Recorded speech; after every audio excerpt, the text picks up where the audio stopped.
All right, party people, it's Friday night and it is time to go. So,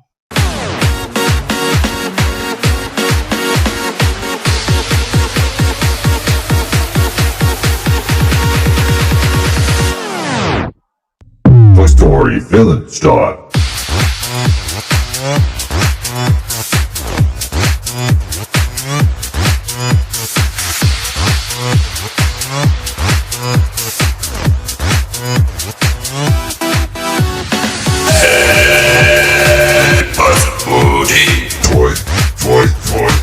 Toy Story Villain Style.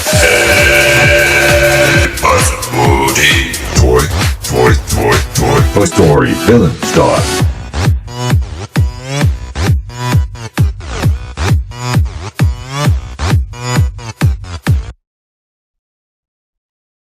all right, it is Friday night and it's time to party Toy Story villain style. In the house tonight, we've got Ludgate, as always, and just not far behind is Danny, who has a really good excuse for not being in here right this second. She's busy rescuing a baby lorikeet off the side of the road there, but she'll be with us shortly. How's it going this week, Lud? Going pretty good. How are you doing? Yeah, good, good. Partying Toy Story villain style, as you saw there. Yeah. I think that's the first time Lud's seen that. So, yeah, and Lonnie, thank you. Hi, how's it going? And all the other guys, rest of the gang, hope you're all having a good Friday night, and we're gonna make it a little better for you by bringing you some more live show. So this week, a pretty nice and easy, calm, non-dramatic week inside the arena. Yeah, it was. I mean, a lot different than the last few weeks that we've had. There's been a lot of stuff going on, but this one, some pretty expected stuff. Nothing really out of the ordinary. Certainly no bad surprises, which is nice. Some. Hey y'all. Hey, and there's Danny. Oh, did we lose Lud? Nope, I'm here. Oh, sorry. No, carry on then. Oh nope, that's it. I was done. Just talking about. Oh, okay. It sounded like you were in the mid sentence, and then for some reason everything kind of went quiet on my end. I don't know if I cut out too early there. Hopefully everyone else got the rest of that. How's it going, Danny? Yeah, really good. I'm not missing any fingers, so it's okay. That's good, and glad to have you back. Understand why you couldn't make it last couple of days, but while we're here, belated happy birthday to Danny. Thank you. I was busy having an existential crisis about my age, so couldn't make it. Oh, really? Needed to drown it in tequila. Oh dear, existential age. Well, you guys are all definitely got a long time to catch up to me, so I wouldn't worry about it too much. So otherwise, what have you been up to in the game, Danny? Haven't seen you for about 2 weeks. Ooh. I've been really enjoying the Toy Story Villains game. I like that it's relatively straightforward. I'm pretty annoyed at the Incredibles event, but we'll come back to that later. All right. And yeah, just sort of trying to top up those extra heroes that we're going to need for the stone trials and for the events that are coming up. Yeah, I mean, obviously, I've been having quite a lot of fun with the Toy Story villain characters, but what is it about the event that's got you so excited? I think just that they've made a point to make lots of double drops on Chunk, that they've really sort of, Yeah. because previously when they've done this event structure, the real barrier has been between the people that could afford the packs and the people who couldn't afford to spend on that first entry hero to be able to actually progress through the event. So by putting those double drops in, it means that everyone's kind of got an opportunity to at least make some progress, even though it's a seasonal event. Like it's always very slow progress for free to play players. So I like that they've done that to bridge that gap at the start. I think that's pretty friendly. Yeah, that's good. I didn't even kind of clock that was going to happen after it happened with I think Frozen was the first time they actually started doing that, and obviously that was super big, kind of legendary event. There was no real indication that they were going to start doing that for regular events, but hopefully that's a pattern they're going to keep up. Fingers crossed. And also because they did Yeah. kind of dilute it a little bit with the Frozen event because they did a double drops for each character. And some of them weren't event relevant. So it was cool to have them, but it was kind of like, Yeah. Otherwise, what else has been going on during the week? We didn't really get that much. Obviously, today also is a Happy Stitch Day. So we got this cool little emote here. There it is. It's kind of nice that it plays when you just bring it up in the screen like that. So apparently that's grr. So this is kind of there's one thing I kind of really want to do, but I just didn't have time because didn't realize it was Stitch Day. But in Disneyland Paris, where I used to work, they have this Stitch live show, and I think the closest for any of the Americans or you guys who have been to an American Disneyland park is they have Crush Talk. So it's kind of like the character is on screen and it moves and interacts with you live, and you can have Cute. Stitch bouncing around. Yeah, and I've seen that show and may have actually operated that show. Not supposed to have been doing that. Oh. But yeah, they have a machine that makes you do that turns your voice more Stitch, but you just end up doing the voice after a while anyway. So that's always been a favorite. And one of the gags he always makes is he brings out like one of the moms from The Thing or one of the little kids and goes, "Have you got a girlfriend?" And phrases like that are forever stuck and just drive all my friends crazy because I keep repeating them. So Stitch 'em out, Stitch Day, happy Stitch Day, and then we'll go. No, it didn't test out Stitch. That's what I said. I wanted that program so that I could have Stitch bouncing around the screen. Yeah, okay, enough of that. And then Chug 2 time drops as we were just talking, so that came back for the day. I think we got another 48 hours, so that's really nice of them. And then in the news, I think we're just going over this. In the content update, there wasn't a huge amount, but the big one for everyone is going to be this new Sorcerer's Trial incoming. Whoop, whoop. Yeah, so do we? I probably should know by now. I haven't really had a chance to look at it. Which stones are they? I'll let us tell us a little about what's going on with this event while I bring it up. All right, so we're getting a mythical trial that is going to drop some health stones, and that is going to drop some crit chance stones. So they're two pretty good stones. They're not what I would consider the top end ones, but they are definitely two that are very useful, and you're going to want to use them on your team. Yeah, so this is the event right here. So yeah, it's the pink and amber. So that means the rose quartz and amber. And again, I don't even think I'm going to be able to do much more than the first one. I think I've just about got through these mythicals. Well, this one will probably be a little bit harder than the last one we got, which required wilds. If for no other reason, then we had a couple Lion King events before that one, so people had a chance to build up some wilds and to really focus on them for a while. Where if you're left to do your own thing, often you chase them at us. So you're going after kingdom teams or whatever. So not a lot of people have a lot of mythicals ready. So they're going to find that a little bit tricky on this one. I think most people will be able to access the first couple levels, if nothing else, because of the mythical requirements in Tower that they may have been preparing for. Yeah, the first one will definitely be available. The second one, if you've got a decently rounded roster, will be fine. I think a lot of people are going to drop off is the third one where you need 5 heroes at Correct, yeah. T5 and 5-star. That's going to be a barrier for a lot of people. And it's going to be 5 mythicals at 5-star. So yes, and T5. Going to be very few.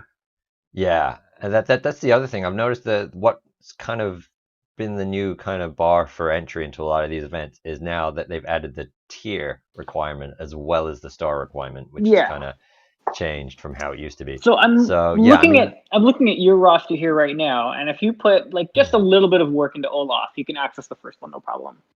Yeah, so that's where I'm thinking I'm gonna go is probably I'll put into Olaf. I probably left that because I was gonna make a video about the Frozen thing and how look, I don't have the Frozen thing and it's not ruined my life. So because Olaf is clearly everyone is still at level 1. So go. What were you gonna say? I was gonna say luckily your Hades is gonna carry you through your trial, no problem. Yeah. So my Hades is obviously my main mythical that I chased not on purpose, but because he's Hades. And then most people worked on their Manticore. I can't even remember why I leveled Manticore up to level 20. I have no idea why I did that. I think I probably did it for some kind of game mode or some kind of challenge. But Tower of otherwise, Endurance, usually, maybe. possibly. No, I don't even think that. So I can't remember why. But yeah, a couple of the people in my club were watching my videos and was like, "How do you have 6 million?" Well, at the time I had like 6 million plus gold, and it's because I'm very selective. I don't rush out to immediately ramp everything up just because I can, and I just wait until I do. I mean, literally until I think this happened with the other event. I can't remember what it was, but again, with Incredibles coming around, I realized that Elastigirl is on what level 7B or C of the villains Something like campaign. that, yeah. I was still only like level 5, so I quickly zipped through that. Luckily, having ramped up my core 5, which are mostly villains, that I pretty much autoed my way through the rest of that to get up to 7. But yeah, I don't immediately go out and destroy every game mode. Then leaves me with plenty of things to do. So that's the Stones event. And just like the And guys in the chat are saying, we're anticipating it'll be Oceanic for Speedstones. And obviously Speedstones are one of the generally easiest to apply and get a good result. Like they're the best value stone. So yeah, work on Oceanic. Yes. yeah, Make I sure think you've got Oceanic wise, at least 4 T4 Oceanic characters for that one. You're gonna want them. I mean, I gotta give props to Lud and Dan. I think both of you called it, saying Oceanic and Mythical. Yeah. Like before even the first one dropped, both of you guys were saying the next one will be, or one of the three in whatever order would be Oceanic and Mythical, and no one believed you. And now everyone's rushing out to go and get their I'm Mythicals and their Oceanic. honestly not surprised that they chose well, I mean, we're assuming, but they're choosing to make Speedstones Oceanic.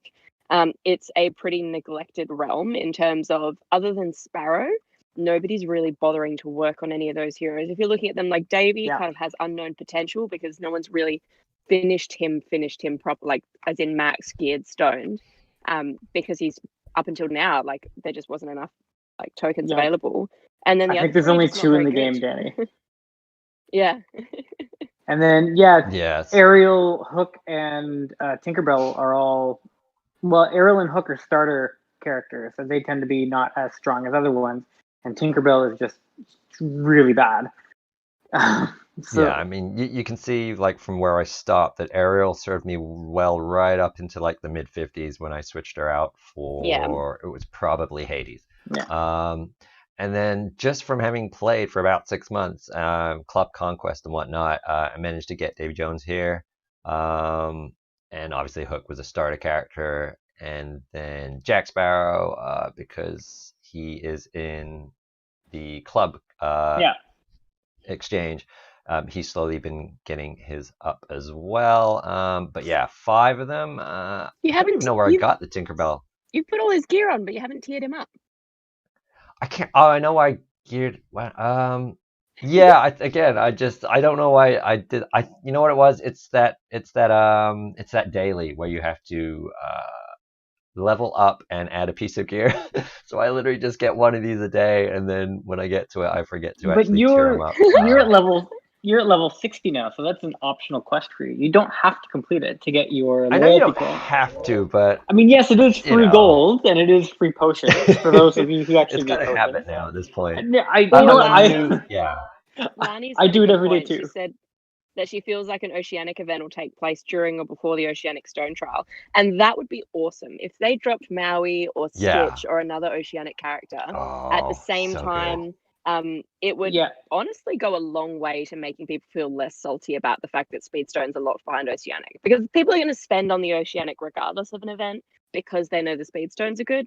But it would do a lot for like community morale if there was an event related to Oceanic at the same time or just before. Yeah, on that note, SHD today published a video about the Stitch emote, and in it he talked about how he believes a Stitch event is coming with the next pass holder in a few days. And he made a pretty compelling argument. Like, I don't know if I'm convinced, but yeah. Was it his prediction or wishful thinking, or do you think he actually has some kind of inside track? He doesn't have inside track. He said completely it was his theory, and then he constructed an argument for why he believes that's the case. And he was pointing out how Stitch has multiple emotes, and they changed one of the emotes, which is like a random, unnecessary thing to do, and how the event, or not the event, the trial is going to be coming up pretty shortly, in a few weeks, it looks like, and that the Oceanic characters are a little bit difficult to get. How, especially Davy Jones, he's heavily gated. Like, there's a very limited number of tokens you can get for him per week. And it just all made sense. So we'll see. Fingers crossed. Yeah.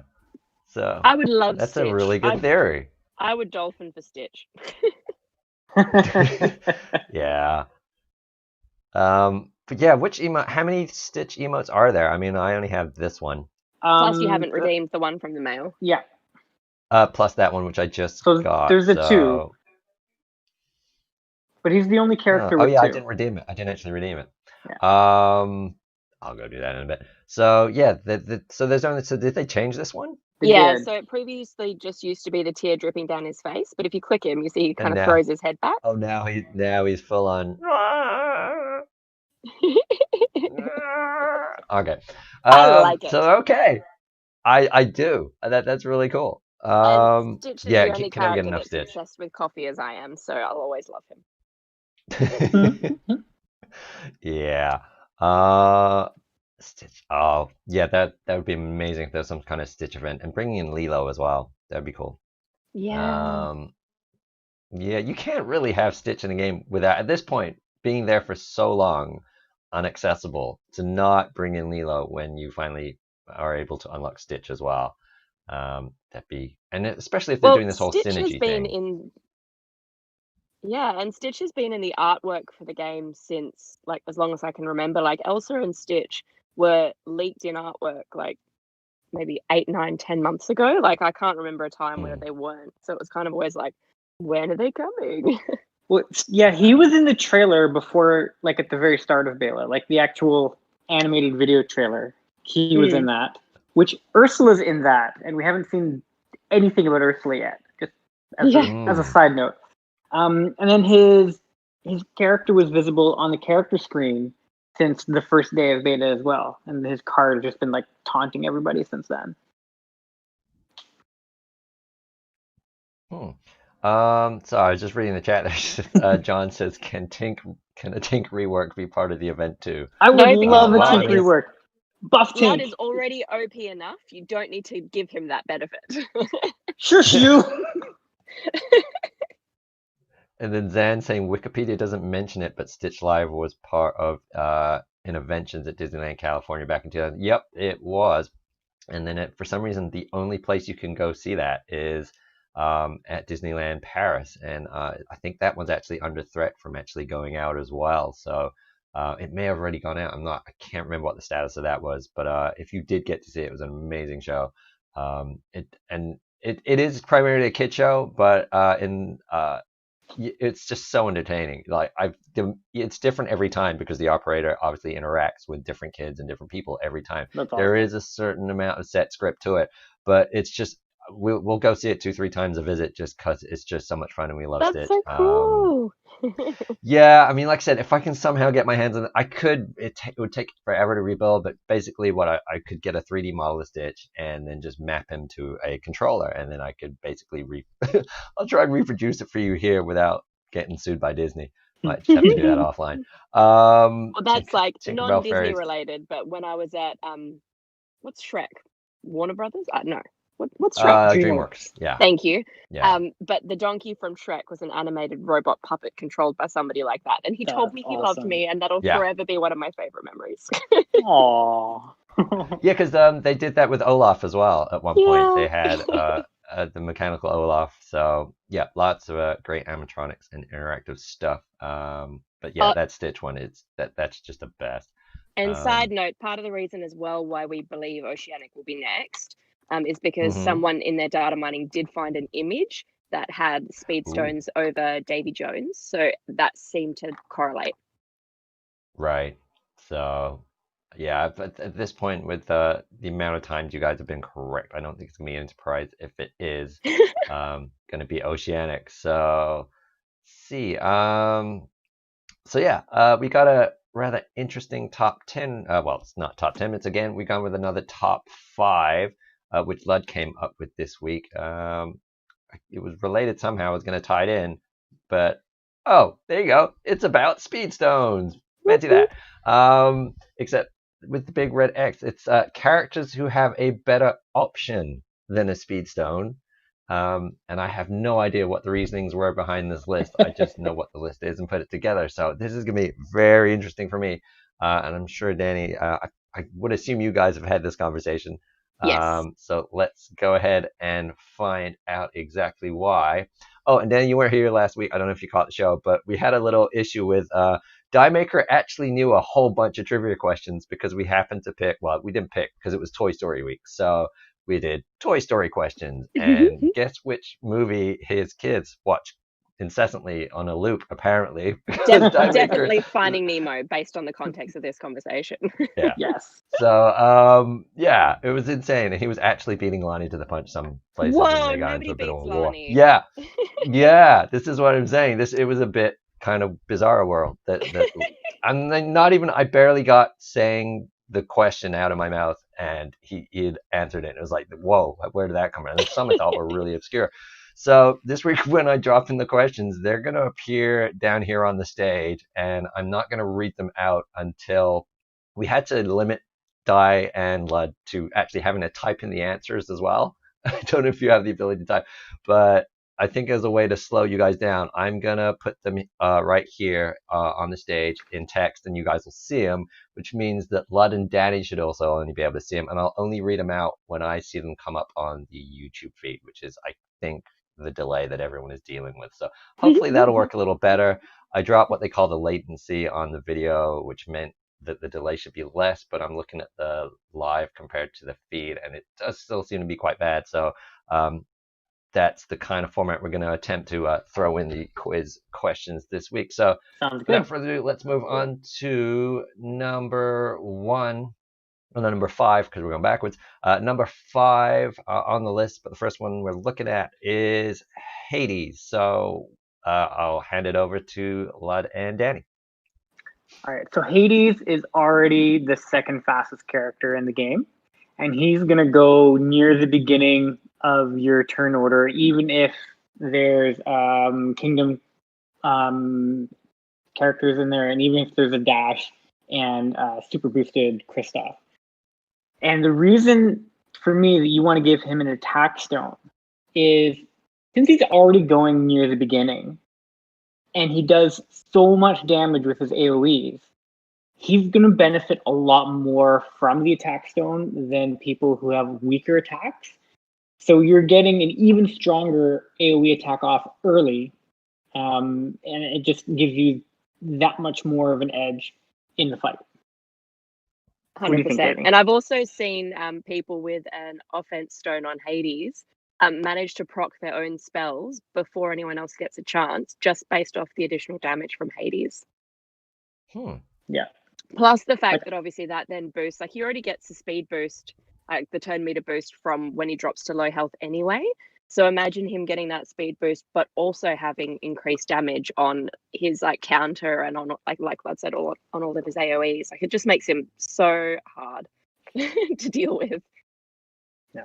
All right. I only ever have an attack stone on Hades. Okay, so what was the other option? So you can either put an attack or a. I mean, honestly, I've only ever seen attack on him. I don't know about you, Danny. Yeah, I wouldn't put anything except attack or speed on him, and I think attack is way more beneficial than speed. Okay, so in this speed is king, then well, obviously Hades is king of the underworld. He's also second fastest, so basically king of speed as well, and doesn't require the speed stone. You could get away if you were desperate and you didn't have either of those, putting your crit power stone on him, only because he has that that critical strike chance in his basic, so that would boost that, but that would be pretty, like, you'd be better off doing offense. You'd get the same sort of damage benefits. Okay, so that's a good start to this list. It's making a whole lot more sense now. So yeah, Hades already fast and super hard to deal with because of how hard he hits. So yeah, why not make him hit harder as he already carries his own speed. So that's a good number 5. And question number 1 then, let's see if this works at all for me. Let's see. Boom. Let's see how long that takes to catch up on the stream. And then I'll read it out for you guys. Wow. Okay. What question does the interviewer ask at the start of The Incredibles? I should have prefaced this with obviously it's Incredibles I was like, event. that's no So interviewer. we're going Incredibles questions this week, seeing as The Incredibles is the new event in the arena this week. So what question does the interviewer ask at the start of the film? Not a clue. Lani? Just throw it immediately over to Lani in the Yeah. chat. I've seen it often enough that you'd think I'd remember it. ED5 that. Oh, see, this is, yeah, I thought this was like one of those things because you watch it and it just starts. Sometimes you're not quite into it yet, or you just assume you know it. And then when you actually have to answer it, Lonnie went with "What's your superpower?" ED500 went with "What's your power?" Oh, she preferred it with "I think." So Ooh. I want to make a guess. Go on. I seem to remember them like, is it because it's like live, right? So did they say like, are we recording or are we filming or something like that? I seem to remember. I seem to remember so, Mr. Incredible saying asking like, "Is his mic on?" or something. Yeah. Oh, okay. But no, this is what the first question that the interviewer actually asks him once they get through all of that technical stuff, and it is actually, "So, Mr. Incredible, do you have a secret identity?" Yeah. So, Lonnie says she skips the beginning. That's one of the best parts. Oh. That's the part that drew me into it right away. So disappointed. She just wants to get to the good stuff. All right. Question number 2. Okay, it came up already. Cool. I'm a little bit ahead, so that will work. Complete the Edna quote. I used to design for. Oh, it's not a name. She says like I see Titans is in my head because it's in my head. I want to say gods. Yeah, I'm gonna have that. Danny got that one over Lonnie as well. Okay, and we got Strato Girl from Lud. Didn't think we had any other guesses, but yep, Danny got it. It was gods. See, I was gonna say Titans because we are gods. I'm kidding. They technically are, aren't they? Or are Titans? They're the Greek gods or predecessors. They're Titans. They're They're the predecessors literally of yeah. gods. Yeah. So let me see if we can. So it was gods. So I want a shirt with that on it. How great would that be? I used to design for gods. Like that'd be awesome. I think we could make that happen. Merch coming soon. Okay, so what is the name of the cat that Mr. Incredible rescues? Not a clue. It's not like Bubbles or something, is it? No, it's not Bubbles. Okay. I forget. No, it was something to do with it. It was a noise name. I can't remember what noise it was though. And it's not typical. I know a lot of people go with things like Fluffy, and there's always that stereotypical name of cats that get stuck up the tree. Exactly. Random guess, Fluffy. No. I think I'm doing better at picking harder questions. Because I want to say like Wheezy, but I know that's the penguin from Toy Story, but it's a noise name, like something like that. I just can't remember what it is. So close. It was in fact Squeaker. So it was Squeaker. Yes, so real close there. And then finally, this question for this round, we'll go with an easy one. What is Frozone's real name? Lucius. Hey, there you go. And Lenny got it just before me. Lucius Beast. No, it's Lucius Best. Okay. Not Beast. It's Best. Is that a typo or an autocorrect this time, Lenny? Because she had a bunch of hilarious autocorrects last week. Knowing Samuel Jackson. Knowing her amazingness, I'm guessing typo. Yeah. ED500 Samuel L. Jackson. Okay, so while we're doing that, Samuel L. Jackson. But Lani, real question: do you remember his wife's name? wife's name is She Honey. should. I think we. It's that famous clip, so even if you can't remember it, you just have to play that clip back in your head, and then it'll come. So while we're doing that, there you go. Yeah. Number Honey, Zan's in on it where's too. my super suit? Did you guys ever get the Chappelle Show in Australia? Yes. And did you see that his sketch when he touched the Samuel L. Jackson beer, it'll get you drunk? That's whenever I see his name now, No, all but I I'll hear have is to watch it. Samuel L. Jackson, it'll get you drunk. That's all I hear when I see or read his name now. That just plays in my head. You have to go watch that. But after the show, go look it up on the YouTube. So yeah, number 4 in the list of characters who have a better option than a Speed Stone was Shan Yu. And why is that, Danny and Lud? Well, much the same logic again, that he has his speed buff from his leader, and he just hits so hard if you put an attack on him. So I would go attack stone first. Speed stone is still great, but the benefit to not putting a speed stone on him as well is that you can then start to control turn order a little bit with your kingdom team.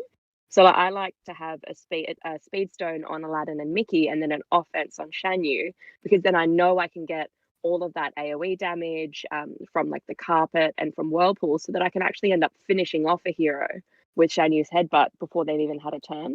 So A, he hits harder, he's already fast, but B, you can then start to actually have a bit of control, because at the moment he's faster than those two. But if you keep offense on him and put speed on the others, you can put them ahead of him and make him a bit more effective. Yeah. And the benefit to him killing someone off right away with his headbutt is that he gets another turn immediately. Yeah, And I was saying then he gets to go again, because you don't always get Exactly. that if you can't finish someone off, right? And if you're Right. using his headbutt first, his other turn can then be his other special. So you can use Falcon immediately as well and get that AoE as well as his headbutt within the same turn. Nice.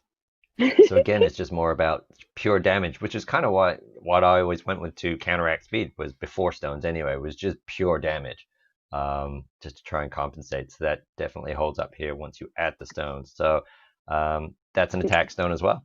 Yeah. Definitely. I mean, my personal general rule of thumb with attack versus speed is if it's someone who has slows or anything that can tip the advantage your way in like the speed battle, like in terms of who gets to go first, like turn order, then they're probably going to benefit from a speed stone. But if it's someone who is just a cannon, like all they do is damage, there's not getting them to do that damage first isn't going to necessarily help you change that order. So you're better off making them hit harder, and just so that they'll survive until it's their turn, and then you can just wipe everybody out.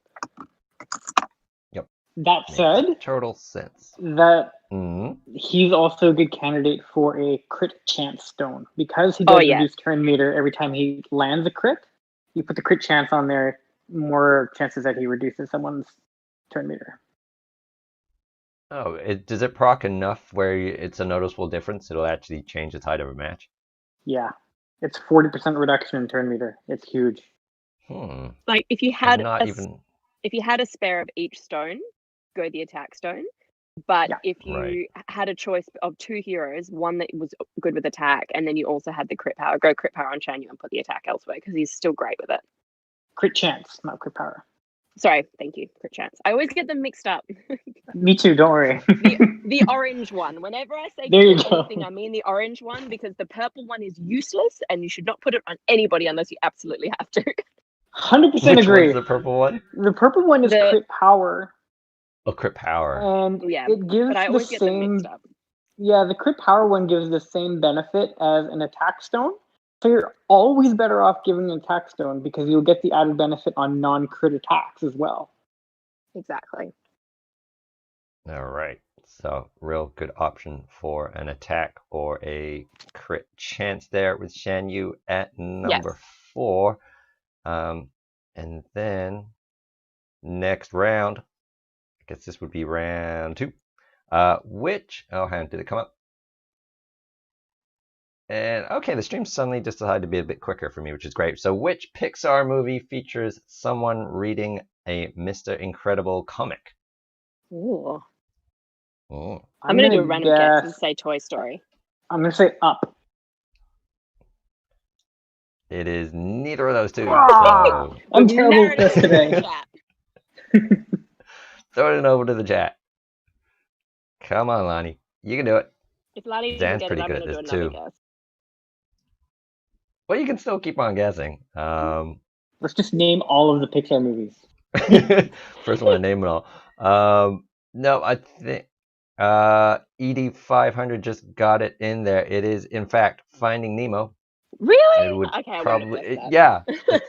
It's not the one you would immediately go to, but if you See- think about the order in which the Pixar films came out, That's what I was Yeah. trying to do. They So were being it produced must at. be in the dentist's office. Someone in the waiting Yeah. room. There you go. Yeah, pretty much. My next So- guess was going to be what Lani said. I was like, comic books, Onward, the Onward boys are kind of nerdy. I'm sure there was a comic book in there somewhere. But no, that Finding Yeah. Nemo makes sense. Yeah, because you wouldn't immediately think of that, and you're trying to think of humans or at least human characters, not fish. So yeah, it's a little harder to get on that one, and then on to the next one, which will be, let's see if this is still keeping up good. So, in addition to directing the film, Brad Bird also voiced which character? Ooh. It wasn't I the have no Underminer. idea. I'm gonna say Bon Voyage. This was not Bon Voyage, I'll tell you that. Ah. I'm Are they going saying to. Syndrome? I'm trying to think. Yeah, Go on, Gabe, what was I'm your going to guess? go with Puddles. I'm going to guess Edna. Yeah, it was Puddles got it. It was Edna Mode. So I think this was a case same as with when Crush. They needed a voice for Crush, and the guys was just kept doing, no, do it more like this, and it's like, why don't you just do it? I think that's more or less what happened with Brad Bird with Edna Mode. They just couldn't find anyone, and he was like, no, more like this, and like, oh, why don't you just do it? So ends up voicing Edna Mode and putting himself in the film there. Iconic. I'm not an actor nerd, I'm guessing here. But you're supposed to be the ultimate Disney nerd, Lonnie. So, okay, we'll give you a pass on that one and then move on to this one. Might be a bit harder, or maybe not. This will probably be the Great. one everyone gets really quick. So, what is engraved on Mr. Huff's pencil?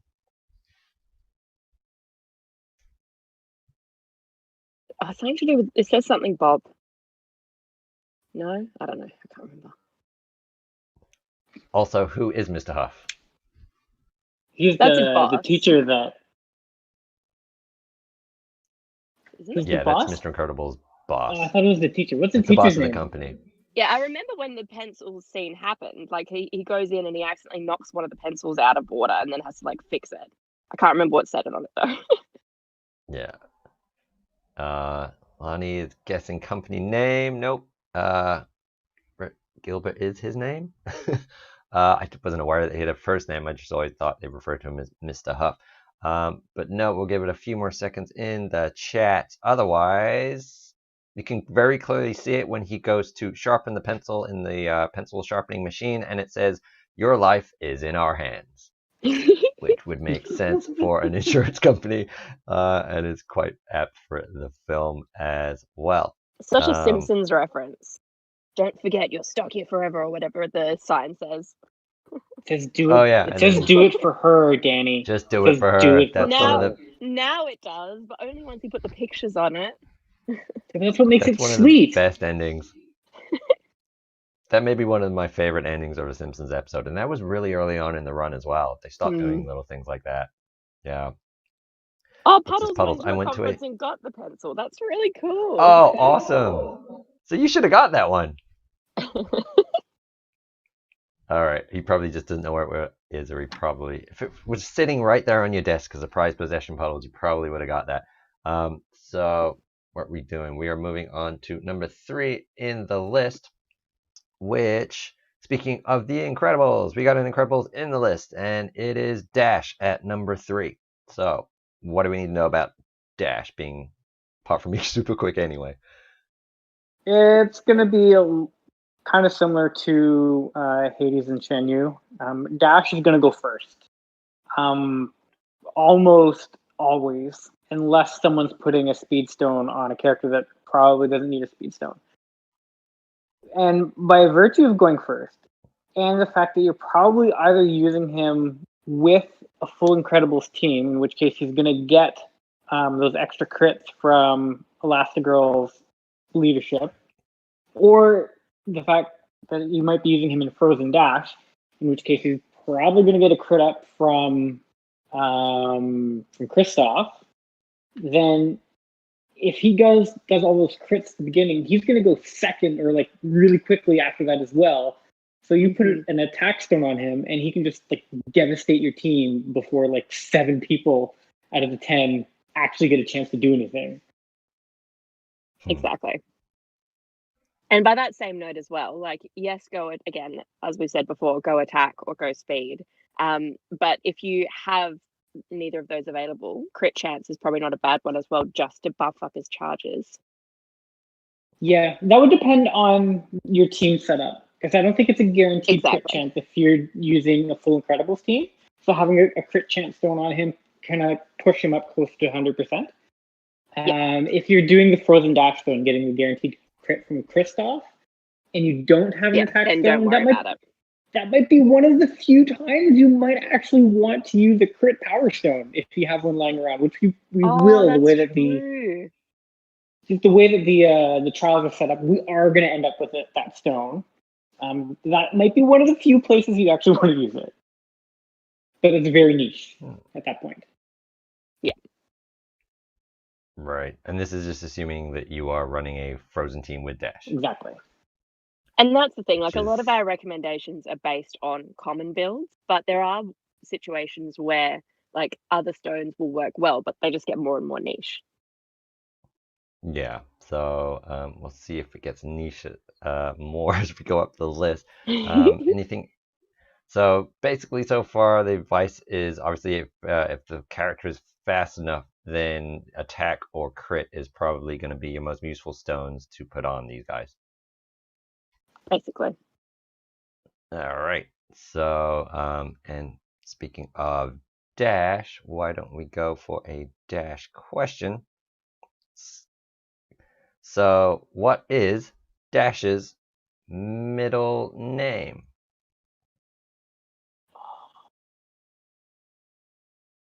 Not a clue.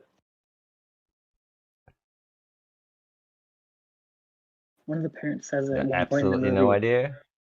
I'm pretty sure they only say it when like Elastigirl gets really annoyed at him and does that mom thing where she just names all of his names. So I want to say it starts with an H, but I'm not 100% certain. I know that his first name is short for Dashiell, but it's not actually Dash. Dashiell, not his middle name. Dashiell. Oh, you know what I meant. I know, I'm just bugging you. Lani doesn't know this one either. She put Hubert. I'm guessing that it's whatever. I don't know what Bob is short for, but I'm guessing it's his dad's name because that makes sense. Bob is short for Robert. There you go. Yes, I'm guessing Robert. That is correct. His middle name is his full name is Dashiell Robert. Incredible. No, his middle name is Robert, and I think I skipped a question to get to that one. Did you say his last name was Incredible? Mm-hmm. No, I was just kidding. Okay, good. His full name. What? His full name is Dashiell Robert Incredible. Yes, done. Deal. Okay, and another name question. What is the name of the island that houses Syndrome's headquarters? What is the name of the island that houses Syndrome's headquarters?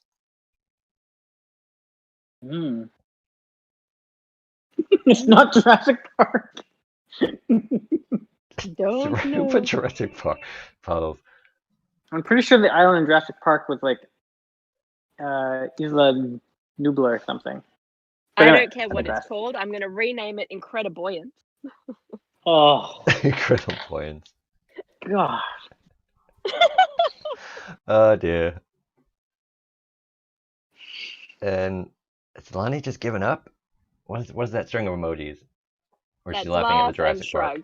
shrug. And no idea on this one either. Okay. I can keep thinking of All right. island puns if it whittles the time down. you can throw in as many No. puns as you want. No. But they're very punny. So some evil questions. All right, it is Nomancian. Nomancian is the name of the Oh my God. island. And let's go to another Dash question. What does Is Dash? that really how it's Oh. pronounced? Because like if that says Nomancian, wouldn't that just be no mansion? Could be. Nomancian. I've read it on the YouTube feed. He puts attack. You read it on the YouTube feed.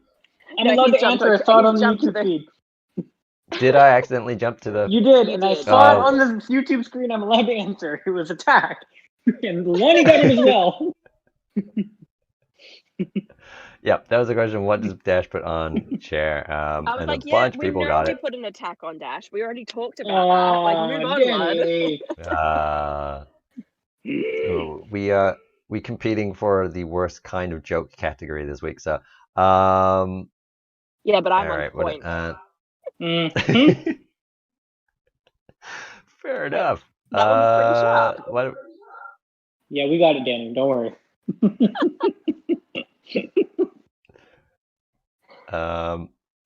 Okay, we'll go with one more before we move on to number 2, which is what is the password to Syndrome's computer? Isn't it Kronos? Correct, sir. Oh There you yeah, go. because that was in that riddle.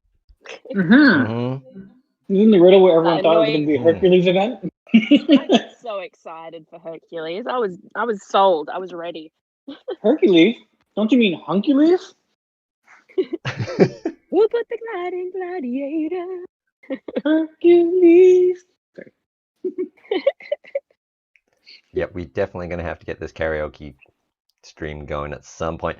So yeah, it was Kronos. And after Kronos, number 2 is Kristoff. Yes. So tell us about Kristoff. Well, with Kristoff, you don't.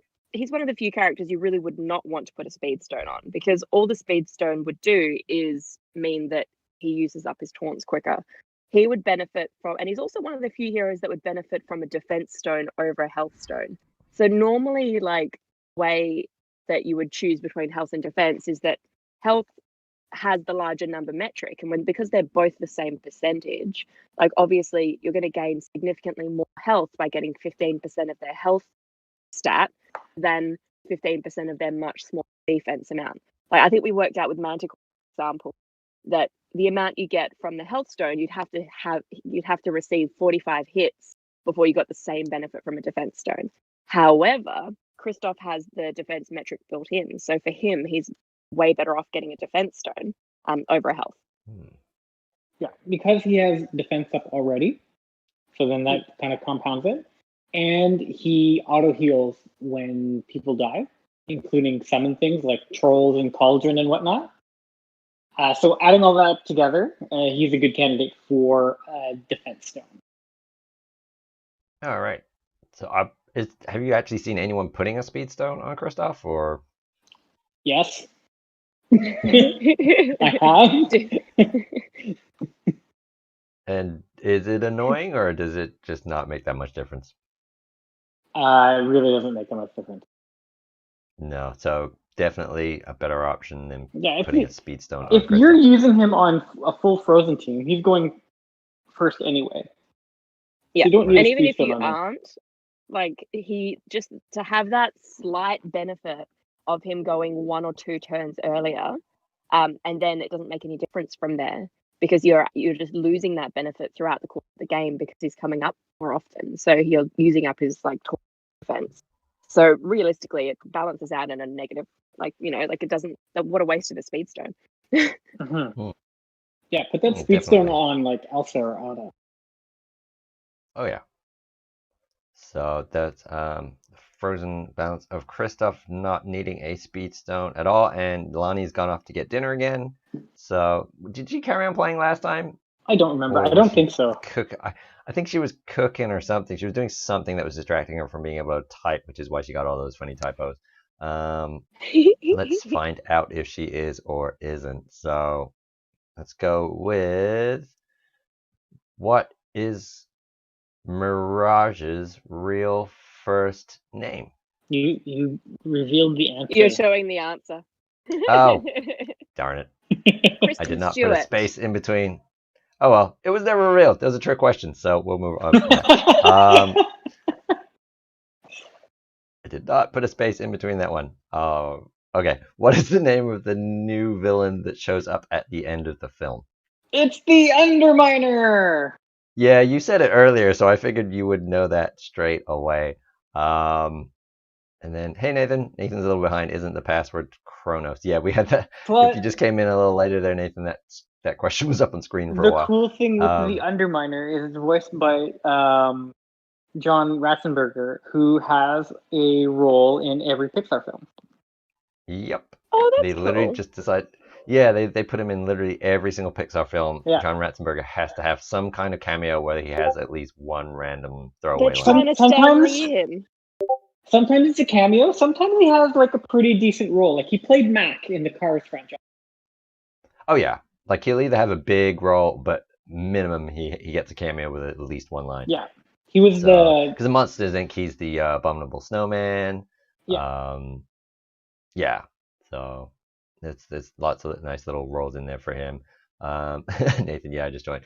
So yeah. So our number one pick then for this list is Mr. Incredible. Right. So Bob, you don't want a speedstone on him because well, tanks that you are going to put a speedstone on, the benefit is so that you can get their taunt out, right? But with Mr. Incredible, he's going to auto taunt as soon as one of the other Incredibles falls below 50% health. So you want to keep him as slow as possible so he's got as much time as possible with taunting so you can free up your Jack and your Dash and your Elastigirl to deal out that heavy damage. This is very similar with Kristoff, but actually just a lot more basic. With him, you just want a health stone on him, keep him as beefy as possible, keep him taunting as long as possible to keep everyone away from everyone else. Okay. So yeah, I mean that pretty much makes sense when you got any kind of taunting tank that you want them, because usually it expires after a certain amount of goes. Yeah. Then you want it. But for taunting tanks like from Mordu, for example, I will gladly put a speedstone on Mordu so that I can either do the taunt and offense down quickly, or I can get his stun out quickly. But with someone like the two tanks that we mentioned here, I don't want a speedstone on them. I want them slow. I want them going, as little as possible to let my other guys go. Right, and you said put a... Go on, Danny. I was going to say, and just to reiterate again, he's another perfect example of why you'd go health over defense, because with him, you'd get about 3.5k bonus health by putting a 15% health stone on him. Whereas with the defense one, you'd only be gaining about 75 extra defense per attack. So he's similar to Manticore, that he'd need to get hit more than 45 times throughout the battle for the defense stone to be as effective as the health stone, let alone like if it was to actually make it more effective. So realistically, I mean, some frozen battles do kind of drag on a little bit, so that might be a factor. But you generally want to go health stone. There's only 90 turns in a battle, so the chances of him getting hit 45 times are probably pretty slim. Yeah, pretty slim. Yeah. Unless it's a conquest battle. Of him surviving 45. Yeah. The only place it could possibly happen is conquest, where there's no turn limit. But even then, like, you're talking very niche again, and you'd have to have some weirdo build where he's beefy or sustained enough to take that many hits. And we're talking about 45 turns as well, because a lot of people think defense is per hit when it's a multi-hit, but it's not. Defense only applies once per attack.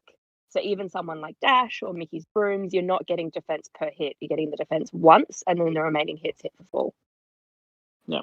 Right. Okay. Well, it's almost like you read my mind there, Danny, because that was the question: why health over a defense for Mr. Incredible? But you answered that really comprehensively there. So, yeah. So that is the top 5 for the week of characters who have a better option than a Speed Stone.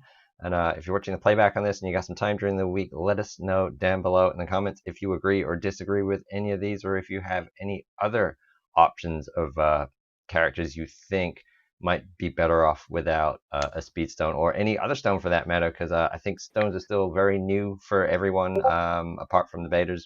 So it's a good idea to get some more ideas and theory crafting out there in the community.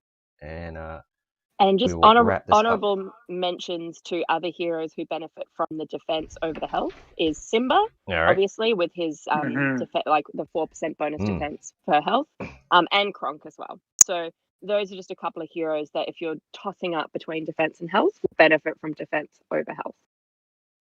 Okay, so some good ones to kick off the conversation there, and let's get in the last couple of questions.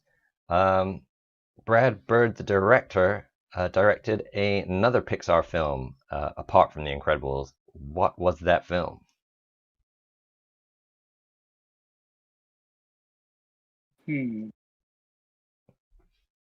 Oh, good guess in the thing. Oh, I'm going with Zan. that one. Go Zan. Yep, Zan was real quick on that one. Ratatouille. That was Brad Bird's other. Well, that was his big Pixar film. Good man. Along with The Incredibles. So yeah, he was hot on that one. And let's see how much he knows next. Let's go to the last question in this, which is up. For some reason it's stuck.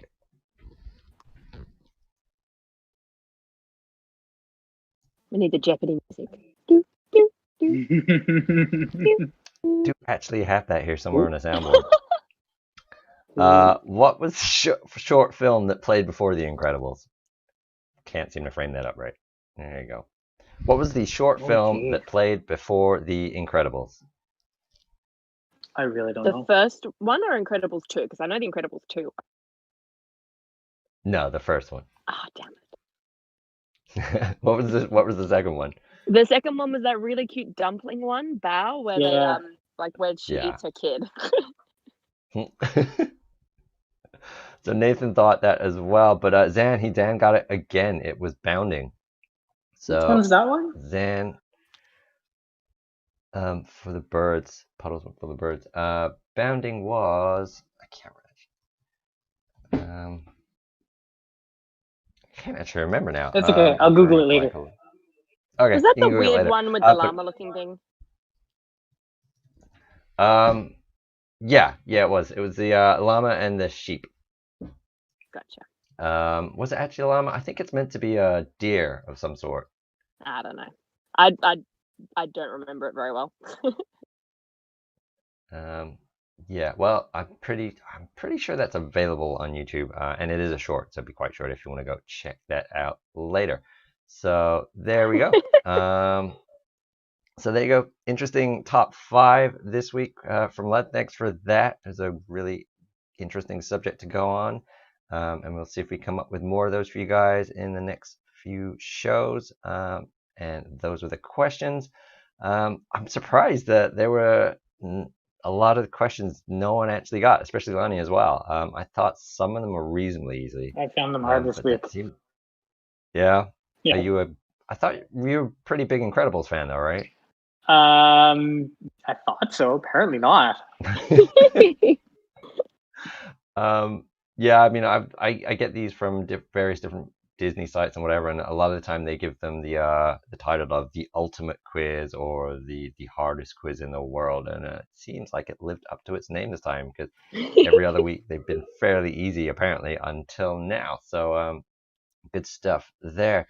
So let's go to some of the community questions now. Let's see, what did we have? So this one kind of stumped me as well. Was how come Pocahontas inflict skill is flawed? So are we aware of a bug that's wrong with Pocahontas?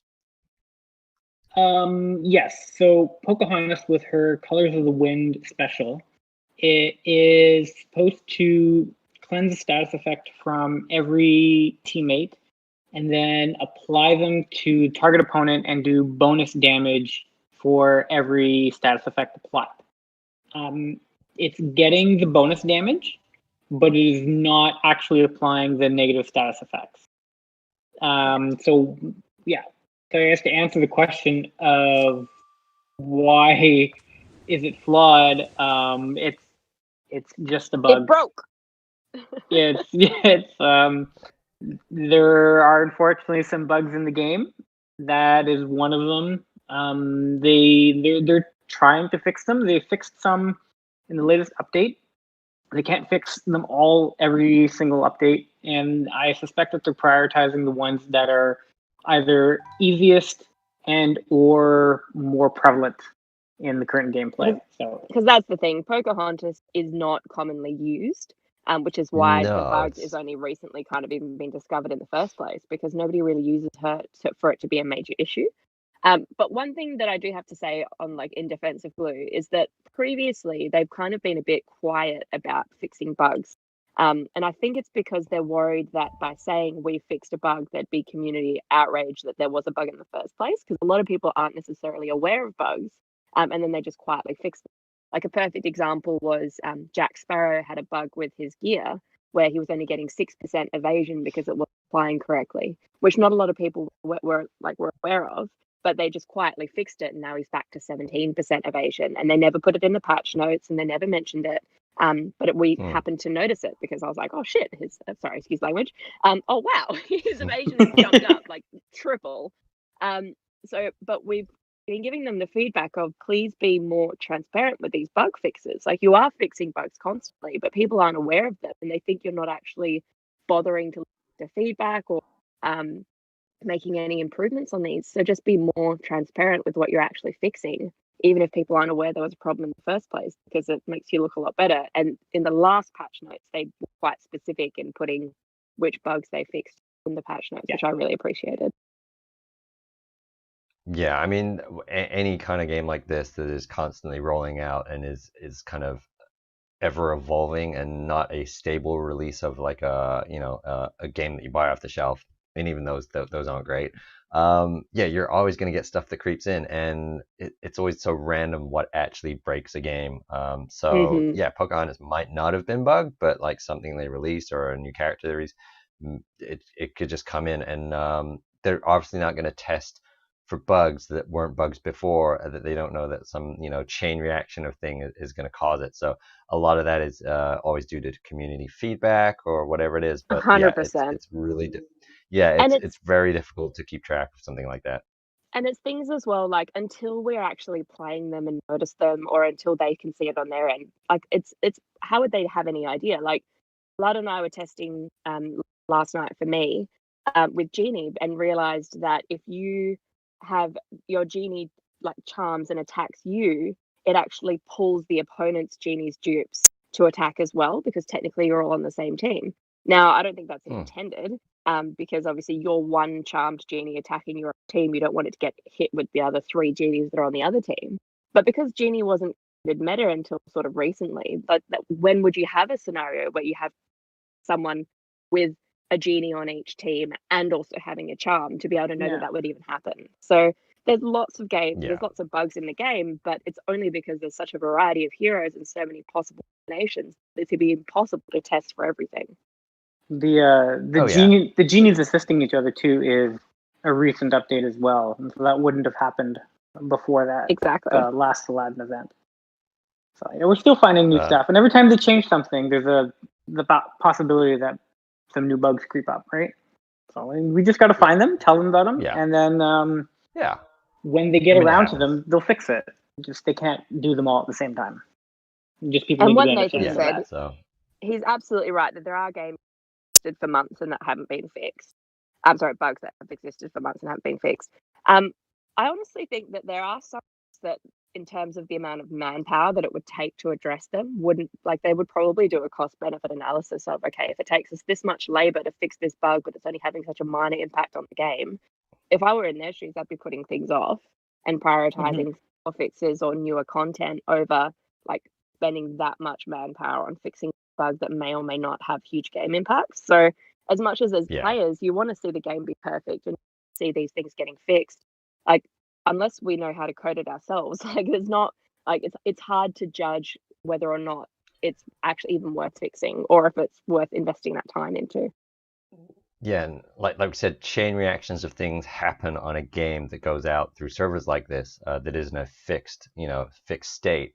So by fixing that, you could cause a chain reaction that could crash a whole bunch, which is why things happened a lot with Club Conquest. That's why that took so long to be fixed to the point where it was solid and definitely back in the game as a more permanent thing. Obviously they did their best to rush it out, but sometimes you just need to pull something offline and get a chance to go over it. But at least they're on it, and bugs are always going to be parts of any kind of software. And I'm just going to give a quick shout out to John for the best question I've heard so far, which is, how was dinner, Lonnie? The thing with Conquest too, like they were very communicative with the Conquest problems and attempted fixes. Like when Conquest would go down, like they would be on the Discord within like 10-15 minutes and say, hey, there's a problem, we're going to try something, bear with us. And then when it stayed down for more than a couple hours, it was, okay, you know what, we're just going to give everyone first place prizes because we know it's not fair, so here you go.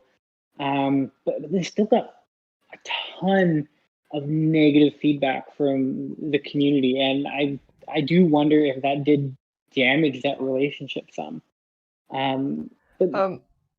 Well, you never know. I mean, obviously the very big famous case right now is what's going on with the Star Wars game, of like devs who absolutely do not communicate with their community, and this especially for Disney Sorcerer's Arena, it's one of the most interactive, most speedy response from and dev interactions that I've seen from a mobile game, at least, or even just a regular game.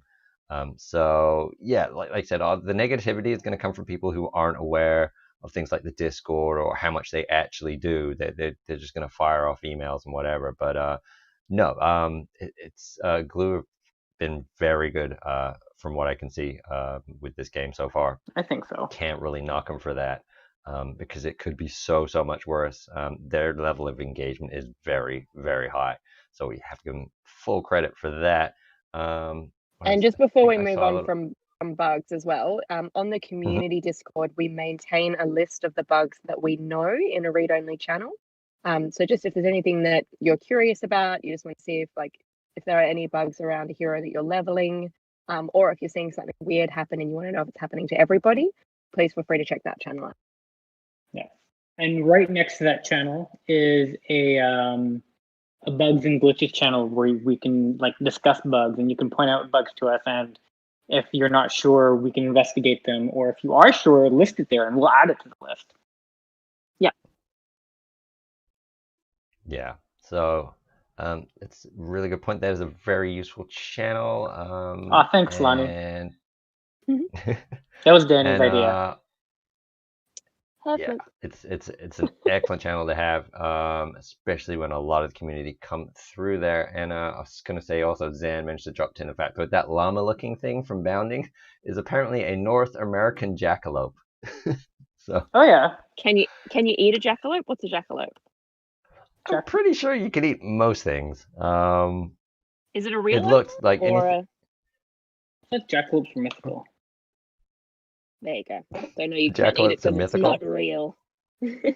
I'm pretty sure that is. Jackalope isn't a real animal. Yeah. So there you go. That's what it was. It's not the llama thing was a North American jackalope. And what else did we get? We got I love the way he's phrased this. Christoph, new player. Is it getting cold in here? Question that is on everyone's mind. Arthur, it's cold in here. Nice. The question that is everyone's mind, or is it, when will this frozen nightmare end? When will the PvE non-event characters get some buffs? So it hasn't been that long, has it? I mean, Frozen's only been with us, what, a month now? Yeah, about a month. They've been around. That's I find the Frozen thing really interesting because prior to Frozen, everybody was saying we need a team to counter the meta. Everyone's using Kingdom. It's boring. We need new characters that are going to push this Kingdom team out the water, or at least be competitive. The game needs to be more dynamic and more interesting with more team varieties. So what do? They bring out a team that challenges the meta, that is more interesting, that opens up all these viable team options, and now everyone's like, oh, we don't like it. Yeah. I Grass is think always that's the greener, same for right? that this is the same for any kind of these games where there's an established kind of meta at the top. I think what everyone is saying, we want a team that can challenge the meta, but that we can have instantly. Yeah. Sure. I yeah. mean, they did make a lot of it quite farmable. Like Elsa's the only one that's locked behind the event. Arnie you can get in Oh yeah. in exchange. Kristoff and Olaf you can farm. So it's not like they are event locked. Elsa's event locked, but she's also not really the critical component to building a Frozen team. Like she's amazing if you have her. But you can still build a really solid competitive Frozen team without her. By just chucking in a few Kingdom or Dash or Damage or whatever you want. Like there's some good options there. Yeah, so this is going back to one of the points that when we were looking at my mythicals, and Olaf over here is at level 1. As you can see, my entire Frozen set that I've managed to get is at level 1. I think I probably only put these stars on them to get what I could out of the event, so I took them up to 4-star. But, I have not had to invest in these guys. I haven't used them at all. And like you said, for a legendary, supposed meta killing team that is taking over the meta or is going to be part of the new meta, it is extremely farmable. I mean, as you can see from my Kristoff here, I'm real close to getting, if I wanted to spend the resources, I'd be able to get him up to 7-stars real quick. And then once I'm focusing on Honor, I'm sure that would happen as well.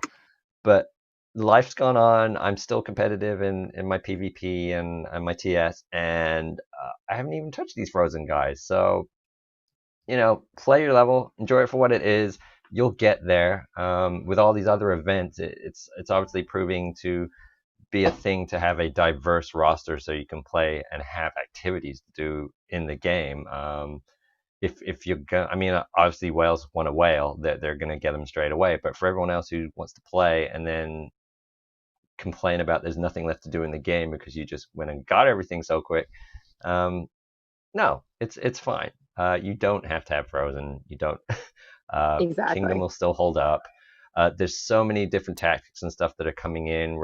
I've even seen Cozy was doing testing with these Toy Story villains and managing to take down Frozen teams. Yeah, he really likes so, them. And yeah, he said the one thing that he noticed is because Frozen takes a while to get going, and so does the Toy Story 3 team, that the Toy Story 3 team actually does pretty good against it. But the Toy Story 3 team doesn't do so well against Kingdom teams because Kingdom teams are like really fast. But then the Frozen team pretty much shuts down the Kingdom team. So you have this like nice little triangle, like a rock paper scissors thing going on with those 3 at the moment.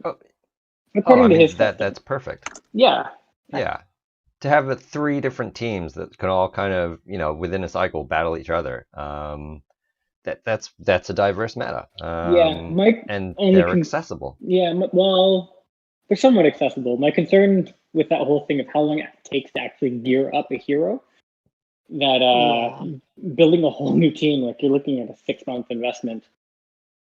Yeah, I mean that is the only thing, is the gear grind and obviously the gold shortage. But I mean that's an overall game thing that is, even for everyone. Mm-hmm.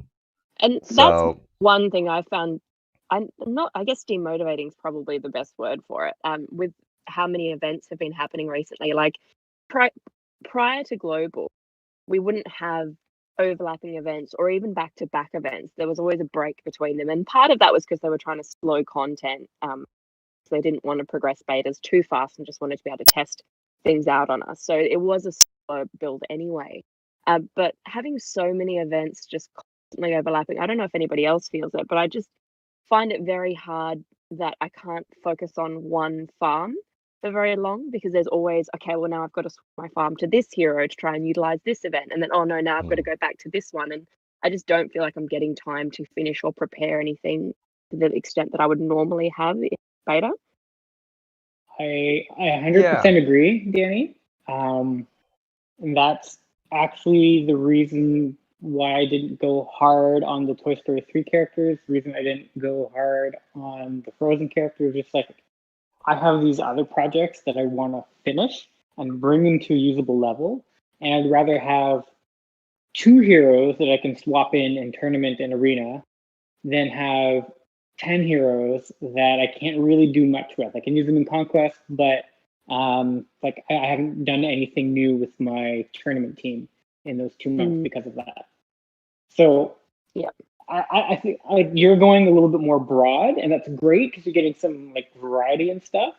For me personally, it's really like I just finished Anna about a week ago, and right now I am just focusing on Jafar, and I'm going to finish Jafar, and then I'm going to pick someone else to work on. But until Jafar is done, everything else kind of just doesn't exist for me at the moment. I'm just really getting his gear. And that's the thing, like, but meanwhile, I'm like, okay, well, I want to try and maximize the speed stones I can get, and I want to maximize the other stuff, like Sorcerer's Stone trials, and I want to maximize the Toy Story event, and I want to try and get some progress in the Incredibles event, which is feeling important. Because of the fact that coins don't reset, and I'm quite frustrated with that. It just makes it hard. Yeah. Yeah, but I mean, to your point, Danny, the fact that events do come around so frequently means that you're not going to be waiting too long. So it's kind of a. But you look at the Incredibles event, for example. Like, I did a hard push the first time it came around because we knew Dash was going to be amazing, and now I can't. There's very little progress I can actually make because I got so distracted. I didn't gear up Elastigirl, so now I'm not going to be able to unlock any chests at all in this event, like not one, because I'd already used up all the coins in the previous iteration. And it's just such a slow farm to go from level to level. So it's just, I don't know. It just makes it hard. I had to put some gems into Mr. Incredible and to Violet, which I normally wouldn't do, just so that I could get to access more coins that were locked behind levels that I couldn't do before because they're star locked. And I mean, this time through, I'm going to empty those out. So when it comes back around again, I'm going to have to either put more gems into those 2 again, or like just decide that, okay, I'm going to skip it this time around because, and even if the coins don't reset fully, because I can understand why they don't want to reset fully, and so you have people who just go to like the 4th one and then just repeat that every event cycle. That's fine. Yeah. We put something back in there so that the people who are free to play, who aren't going to get max characters for a long time in these events, but at least they have something to do in those events. I find that the Incredibles one and the Onward one aren't as bad because they also drop gear, but for ones like the first Toy Story event and the Lion King event, where you don't get gear with the event levels, if you're not getting coins as well, what's the point, right? So, even if it's like a quarter or a third of what the original pool was, add that back in just so we can have some sense of progress when the event comes back around. Yeah. Yeah, I mean, I think you kind of answer your own question as to why they don't reset them, because otherwise people would just forever do the low tiers and never have incentive to progress up to the higher tiers. So we'll unlock the higher. If they give us those coins, you will slowly unlock those higher tiers, right? Where we'll get, okay, here's another big pool of coins that I can farm out when the event comes back around. But when you give nothing extra, and you're forcing people to use that premium currency just to access the next event level to get the event currency to unlock tokens for the hero, that's where it gets frustrating for me. I think there just needs to be a bit more of a middle ground balance between it. Like, I know Yeah. if there was, for example, a reduced chance to get tokens from a level, but then I could earn coins on the next level, then I'm more likely to push harder on the event because I can see a way to make progress. Whereas the point that Hmm. I'm at, where I've progressed through, I think the first 5 or 6, like I think I've got them all tier 5, 5-star or something. Um, it's too many tokens to spend to be able to unlock the next level. That I'm just like, I've completely lost interest. Like I think I even got to use all of my attempts yesterday because I'm just completely disengaged with the event. And that kind of like frustration is what leads your light spenders and your free to play players just leave the game, because it's when you lose interest Mm. in the only engaging aspects, like what's left. Yeah. The step Yeah. from 3-star to 4-star is manageable, but for going from 4-star to 5-star, when you need 65 tokens and you're getting one Mr. Incredible token per run, and that's frustrating because it Yeah, can you're take you looking at more like than an Yeah. event cycle. 10 event iterations before you'll get to be able to access the next area, let alone unlock anybody's. Yeah. Yeah, I think it's a fine balance of just, So trying not to let everything out in one go, but at the same time not be so frustratingly slow that there's just no return on yeah, investment, but and even if it's just time. if normally the pool is like 80,000 coins on the one event level, refresh it by 20,000 the next time around, or like have it like a minimum. There will, every time the event comes back around, there will be at least 20,000. If you haven't emptied it, fine, leave it where it's at. If there's 50,000 left, don't top it up or anything. But if you emptied it, put 20,000 in there, just so that the player can get a little something out of it and get Yeah, because that little bit more of a progression. Yeah. for events with chess, the only real progression you get if you run out is they give you they give you 1,000 a day. So in a Yeah. 10-day event, by the very end of the event, you can open one chest, which Exactly. I'm not gonna knock it. I'm not gonna turn down the one chest, but maybe like I said, they're finding a balance. Maybe just get that level to the point where it's a little feels a little more generous than being paywally. So, and I think they got plenty of scope for that. I don't think it's so far one way or the other where they can't close the gap a little and Yeah, still go with their monetized I mean, model and make out. So, we're only 3 months in. There's going to be more changes. oh yeah. Um, Yeah, like I said, they're finding their balance. And if they're yeah, gonna keep releasing this many events, I don't really think they're gonna run out of things for people to purchase and people to want to upgrade. And yeah, it's that balance. Like you're saying, if you feel like you're getting something, your play base is gonna stay, and they're more inclined to maybe spend that little, or I don't know, Exactly. maybe it's sadly with a lot of these games, it's always top heavy, and it's the whales that fund the game, and Oh, I have you no know, problem with people being able to purchase things if they want to speed up that process. I think that's awesome and good yeah. for them if they have the money to do Hmm. so. And I think that's what creates like a lot of diversity in the game. So I think it's awesome. But and just the same as like the way us betas have been able to make a lot of resources for people because we had characters finished. Whales do exactly the same. Like they get a character, they finish it, they provide feedback, and it makes it more efficient for everybody underneath them. However, if you're a light spender and you can't access something even with that light spend, that's where it starts to get Yeah. frustrating for me. mhm. Yeah. No, yeah, they definitely need to balance it up just a little more in favor of, well, not even, I wouldn't even say just free to play, just for the play base in general. Yeah. Just not make it so incredibly hard, pun not intended. Yeah, that's where the events are. Because yeah, same for me with the Aladdin. I think I did virtually nothing with that Aladdin event. I couldn't do anything. Mm. So that one just completely came and went, and I didn't do anything. The Aladdin event too. Like I know for the Jafar levels, there's no middle ground. It's very much you get like a whole bunch of tokens for doing the one level once, and then that level's closed forever, or there's no Yeah. progress, right? And I I mean, do like that they have different event structures, so it's not mundane and the mm, same all the time. And at least the Aladdin characters, if you are choosing to focus them, you can farm them outside of the event so that you can get Jafar. But yeah, just give us a little more, just a little bit more. Yeah, just a tiny bit would be raise it up a little, and I think you get a much happier player base, and probably people who would be more inclined to spend on the lower level packs, like It- even those like 5.99 or Yeah, even if there was an option, like for example, you know how they have like the gear, the gem packs for the different characters.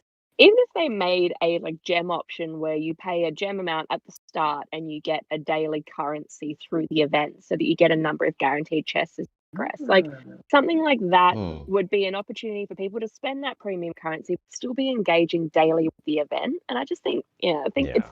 it's the how easy it is to disengage with the event as a free to play or a light spender is my issue with it, because anything that keeps you engaged makes you want to spend more. So it's actually going to be to their benefit anyway. I don't know. Well, I mean, that's partly what the show is for. Let's hope this gets back to them somehow, or maybe they watch a little bit of this, even if they're flicking through to get some of the highlights. Get this highlight. That's the one you need to hear, because I think that'll benefit the community as a whole, not just for the players, but just in general, it making everyone a lot happier and balancing out the game nicely. So what's that? Yeah, I think Nathan, we went over that. He's makes a good point of they added in the restriction of it being gear locked as well as star locked. Have one or the other, but not both. Yeah, we kind of touched on that earlier, because that does seem to be far more restrictive than it used to be. And then Puddles is saying he started a free to play account, I guess, and he reckons once you get past level 25, it is super not free to play friendly. So it gets very difficult. I thought maybe not 25. I don't remember it being that difficult getting through that phase. But yeah, definitely in mid game you get a little bogged down for a while. And And I then mean, we've there's said it also before, but free to play players really do have to focus entirely on just getting a meta team to be able to be competitive. And that, again, can be really yeah, disheartening to see like all these events come and go and everyone's like, oh my mm, God, these new heroes are amazing. It's like, well, no, I'm still just establishing my core team. But that's the way to be competitive. yeah, But it's, again, it's demotivating because you want to be able to participate in all these fun, new, shiny things that are popping up. But yeah. if you're wanting to be free to play and competitive, you just can't. Yeah, I mean, you just kind of have to pick what you want, because Yeah. I mean, I've been playing like total seriously I think it's 6 months now, since about January. So late beta for Canada. And as you can see, I'm level 60. I have a really solid core 5. If anything, I have like a core 7, because the core 5 weren't always the same. So some have switched out to be replaced by better ones. Um, and yeah, it's not hurting me to not have everything. I can take my time with getting the ones that I want to, and just enjoy the bits that you want to enjoy. So it is doable, but I don't know if 6 months is too long of a haul to ask for some people who are just casual players. But you will get there if you're feeling a bit of the grind now. Honestly, 6 months, and that's, I mean, I went hardcore at some point, but a lot of the time, just because real life and things like that, I don't concentrate 100% on the game all the time. So within a good 5 to 6 months, you can get yourself pretty high up, and I'm pretty much always top 20. So I get a decent amount of tournament things and crystals and gems and all the other good stuff. Oh, Um, 100%. And I mean, as much as we yeah. complain, like I'm complaining about the events not being free to play friendly, like the actual game itself is very free to play friendly. The fact that Oh you yeah. can have a competitive team that will beat like people that have paid like thousands of dollars, like that's a huge tip of the hat to Glue that they've made it so that it is plausible and possible to be at the top end of the game without spending. It's just, yeah, I just Completely. wish they'd have more engagement factors for those players in terms of all of these events that are constantly rolling through, because they are like the main content at the moment until they release another game mode. Yeah, I mean, we were one of the questions last week was pretty good one, was what's your favorite game mode? And Dai was saying he uses summoner challenges like a sandbox, and and we were just saying you can find ways to make games within the game, like taking if you've got low level characters that you haven't leveled up, take them into like Club Dungeon or something, and just make games for yourself within the game. There's plenty Yeah. of ways to do that, and um, because you didn't get a chance to answer that last week, what's your favorite game mode, Danny? I just really like Sorcerer's Tournament. Like, I know that's an obvious answer, but I like that it's got the tension of knowing that there's limited attempts. I like that you are forced to be more strategic in terms of, like, you actually sit down and you think about, oh, who's going to work with this. You do get that in Conquest to an extent, but with our club dynamic in particular, like, I just don't find Conquest that exciting. 'Cause, you know, at least with tournament, it's a close thing. Like, it's I might win or I might lose, whereas Conquest, we don't really have that. So I don't get that Yeah. same tension, I guess is what I'm looking for. So yeah, I like Sorcerer's Tournament. Cool. I think everyone managed to answer something different because I don't think anyone picked Sorcerer Tournament last week. And that question, I think, last week was from Jano, who also has thrown this one. Maybe we'll do this one to wrap up. He says, maybe have some fun with this tonight. What 5 DSA characters / spells are you inviting to your dinner party? So I think it's one of those, like, you can pick anyone dead or alive from history, and who would you invite to a dinner party? Except in this case, it's DSA characters or spells. Oh, Lad, you go first. Yeah, he's had time to think about this because we were talking about it at the beginning. I have one that I would really want to invite, but I'm not going to say it because I think that you're going to pick this character, Danny. So I'm going to go with someone else. So we're sharing Hades for dinner then? Yes. So Hades would be our first choice. And everyone agrees just because he is so sassy. He's amazing. And if ever something's undercooked, well, he can just give us a little hand and put up for us. The other one I'm going to invite Jack Sparrow. Because I am confident he's going to bring enough rum for everybody at the party. And he's going to be a barrel of laughs. Genie as well, for the exact same reason. Mm-hmm. Like, who doesn't want someone who can do a zombie Stallone impression? Like it'll be awesome. And Kronk, because he'll bring those, like, dumplings or whatever it is that he makes that look delicious. Thank you, yes. Spinach puffs. And because he is hilarious. He is. He's pretty great. Do we want to go the sarcastic train and add Scar as well, or do we just leave him as a rug on the floor? I think we just leave him as a rug on the floor next to Shere Khan. And instead, for 5th, I want to invite Frozone. Really? Oh, okay. Yeah, he just seems like a guy who'd be cool to hang out with, pun intended. He's going to keep our drinks cold. Yeah, I don't know. I think it'd be a lot of fun. I'm going to add the Snowgies just because I think that would be a fun little bit of chaos. Yeah, he did say spells. Yep. Well, I'm going to have to go with the theme of the day and say I'm going to have Stitch, just because why wouldn't you want Stitch around? True. Yeah. I'd be afraid he'd destroy something. No? Just me? Yeah, well, I mean, that's part of the course with Stitch. You kind of expect a little chaos to come in that kind of form. What's the chat saying? Lonnie's saying Scrooge. John's saying Manticore. Well, that's doubtful, isn't it? He is Scrooge. And then John said Manticore. I'm like, well, I don't know. Would you want?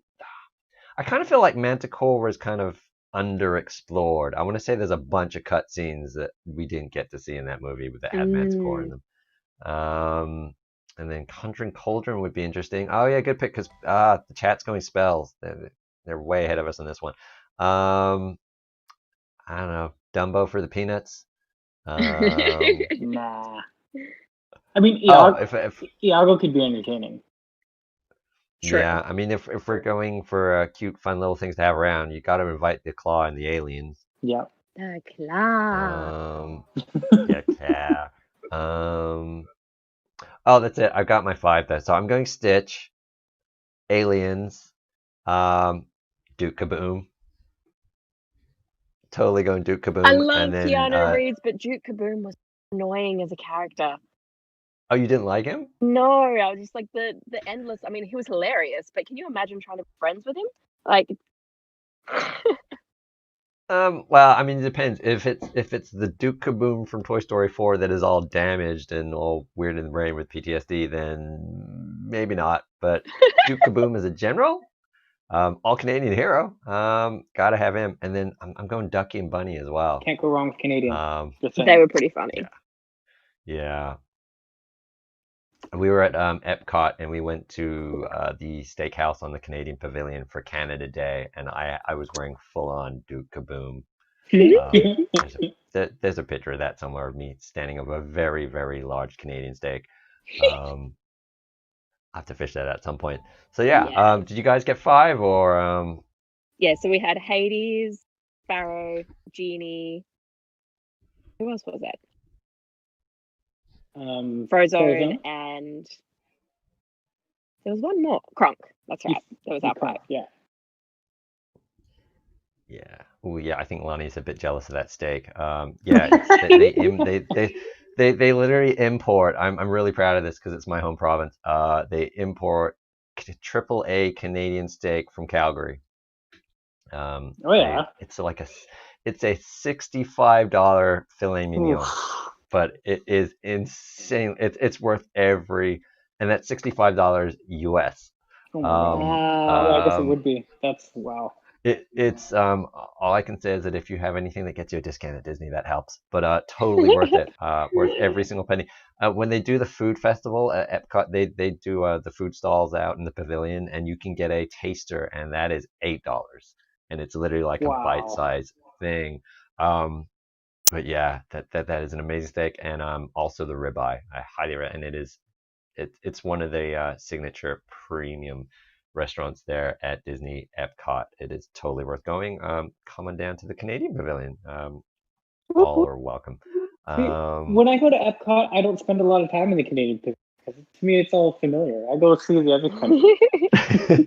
I know we took my sister-in-law there, and you could kind of tell she was a little bit annoyed because I'm like, I just came from here. Why do I want to see this? But it was kind of it was more for my nephew. We were like, you got to do it. I mean, it's your first time at Epcot, and you got to do the rounds. So, but yeah, I don't spend a lot of time there either, except when I've been away from home a lot. So I'd run through the gift store there and Yeah, just fair enough. look at all the Canadian stuff that they imported, just to see what they picked. And a friend I've of mine never in Florida. Do they have Oh, an you've never been? Australia Well, section? they do. It's a World Showcase. No, hang on. Do they have Australia? No, They don't. they They don't. don't have Rude. Australia in the World Well, now I'm Showcase. never They gonna go. don't have New Zealand either. It's all It's mostly Canada. Europe. Yeah, it's Canada, It's US, mostly Europe, a bunch of European Mexico, countries, They generic Africa. They China need and to have Japan. Australia so that you can eat kangaroo and do a shoey. Like that's what they need to do. You did have They did have representation at the food festival. They don't have their own pavilion. Australia don't have their own pavilion, but they did have their own food festival stands, and they had 3 different ones from what I can remember last time. I'll eat the kangaroo. I'm not sure about the shoey there, Danny. Okay, I've never done a shoey either. It's disgusting, but There it's you very go. Australian. I think that really depends on whose shoe it is, doesn't it? Because Yes. I mean, the most famous shoey in the world has to be that F1 driver, right? So I've seen Danny so Rick. many shoeys at live events where it's literally the like sweaty sneaker of someone in the mosh that the band has done It's a always shoey out from- of.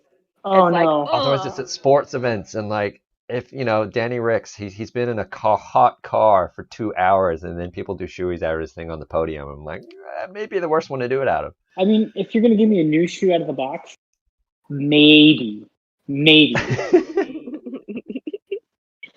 Get me drunk first, and then we'll talk. Yeah. Deal. Right. That has to happen when this whole thing is lifted. We should all meet up at the Canadian Pavilion, and I will buy you guys a steak. That has, or just come over to Calgary. I don't live there anymore, but I will. It's not that far. I will make the drive over. We'll go to Calgary and get some steaks because that's where the best steak in the world comes from. I can find us free lodging in Calgary if you want, Danny. What's Lonnie saying? That food festival is getting mixed with the flower festival this year. Oh, really? Oh, is it? We would probably have to I don't know if condense that has all the schedules because Yeah, they've been I'm closed for so thinking, long. yeah, it's because they've missed a bunch and they're going to have to kind of smush them all into one to get them in there Mhm. now. But yeah, food festival, so good. We ate so much. Weirdly enough, some of the best poutine I've ever had was at Epcot, which is sad to say. That is But, weird. That is very weird. Yeah, you wouldn't think it'd be that great, but it was really freaking good. Come to is the only Quebec. other- I'll get you some good poutine. Oh, nice. Yeah, because Comfy Duck poutine is amazing, and the only other place I've seen it besides Quebec, or I think I had it in Ottawa once at like this fancy pub. But apart from that, the only other place I've seen it is Epcot, and honestly, Epcot's one was the best. I like the Really good. I like the pulled pork poutine myself. That one's Oh, really that was good. good too. And the advice there, if you just want quantity, the pulled pork one is the one where they pile it on with the fries. That one, for some reason, is twice as big as all the other poutines at the food festival. So if There you go. they do open up and you're able to get it and you just want sheer quantity of fries, go get the pulled pork. Or do what I did. Me and my wife, we ¿Por just qué no los ordered dos? all three. We just thought, what, they had Oh pulled my pork, god. regular, and comfy duck. We just ordered all three and it was great. Um, so yeah, even though they're supposed to be like little tasters, those ones they're like full size. It's totally worth it. And then go get yourself the $8 steak. And then if you Done. like it that much, go get yourself the $65 steak, which is even better. So yeah. And So in back to let's game news as well, Love yeah. and I, in conjunction with some other Titans, are working on stone recommendation sheets at the moment. Yes. So we should have Nice. those getting pumped out shortly. We've actually got all the data. We're just working on the graphic for it. Okay. Watch this space. We should have fun little charts Ooh. to help you figure out which stones are best for which hero. Who's doing the graphics? At the moment, it's Cozy and I doing the graphics. Oh, okay. Sure. So yeah, maybe we'll have our top 10 of recommendations for stones at some point once that is out. And Yeah. any other exciting things coming up for the week in the game for you guys? Well, the Sorcerer's Trial starts tomorrow. Starts in about Mm-hmm. 5 hours, so that's going to be nice. Hope everyone has their mysticals ready. Other than that, like we've got 2 events still going on for a few more days. So it'll just be, I think, waiting for Wednesday patch notes. So of course, there's Conquest this weekend too for those of you that are interested in Conquest. Ours might be a little interesting. I think our going to be hard to tell who our opponent's going to be because of some stuff that's been going down with some of the stronger clubs. So yeah, basically just work on the events if you can and the trial and look out for Wednesday's notes. And let us know if there's any heroes you'd like to see an ability priority list for as well. We can add them to our list of things to do next. Yeah, if we have special requests, I mean, we'll do those first. Otherwise, then we'll just slowly mark our way down the tier list, I think. Awesome. So you heard that, guys. Get in your request to the Titans for any particular needs you have, and we'll get cracking on that. Otherwise, I think that's good for the week. We've gone nearly 2 hours, which doesn't feel Yikes. like it at all. It never does with you guys. It's always a heck of a lot of fun, and hopefully we'll get to all do it with more of us again. But I will take any one of you guys that I can get from the Titans next week. Until then, hey Luke. Yeah, Nathan was also giving you guys praise. The Titans are amazing. So No, I I'd can't stop think of it. a better note to go out on. And I think you guys know how we're gonna go out this week. So until next week, thank you for your company, and I'll see you real soon. Hit it.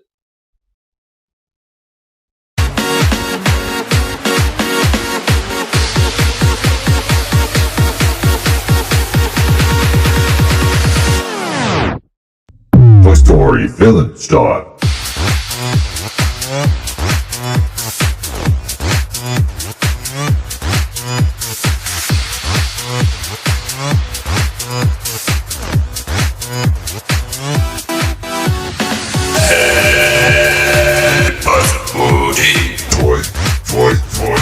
Toy Story Villain Start.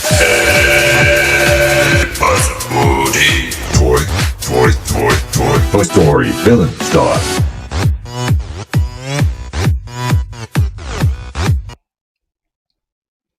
And that is the way to kick off the after party. All right. All right, welcome, Lenny. I don't know. Can you guys see that? Or Danny, do you have? You're just on your phone, aren't you? So you can't really see the rest of the stream. No, I watched it. It was great. Oh, you did? Yeah, I muted myself so I could say. Awesome. Rocking along in your car there. And thanks, Lonnie. thanks for coming by again. And John and Puddles and Nathan and Zan, all the usual suspects.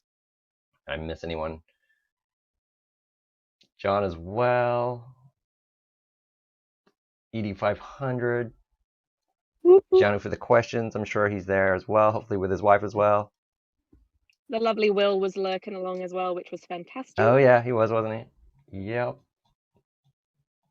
Yeah, I think we get quite a few lurkers, but feel free. Don't be afraid to say hi in the chat, even if it's just to say hi so we know you're there. Some guy named Chris popped in. Oh, and greatest ever. That's a new one on me. I don't know if you changed your name or whatever you're new, but welcome if you're new. Come back anytime. Ooh, we got a new one as well who did pop in, and maybe pop in and just type a few more things because I obviously missed this one. SMEJ said hello everyone as well. And I think that may be everyone. So we will see you next week and see you real soon. Bye.